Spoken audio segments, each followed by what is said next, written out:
At one point in Earth's history, there was a sea so big it dwarfed the Mediterranean.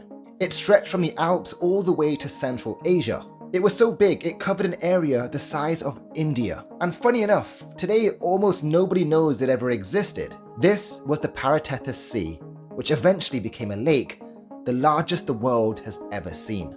34 million years ago during the Oligocene, tectonics were having a frenzy. The African plate was well into its journey colliding into Eurasia, creating some of the more infamous mountains that we have today. The Alps, the Carpathians, the Caucasus, all of these were created from this orogenic event. And during this collision, the once mighty Tethys Ocean, which found its way through both these continents, closed into an inland sea, known as the Paratethys. At its peak, the Paratethys had 10 times more water than all of today's lakes combined, a continent-sized megalake. It shrank, it expanded, all dependent on the movement of the tectonic plates and the amount of water that could enter into the system. Even though this sea got isolated from the main ocean bodies, occasionally there were intermittent flooding events between both of them, which meant there was a constant influx of water. When you combine the evaporation with these influxes, you got the shrinking and expanding. What's even more amazing is the Paratethys became an evolutionary laboratory. One of the amazing things about this isolation is the oceanic animals such as dolphins, seals, whales, they all started to evolve, many of them becoming dwarfs.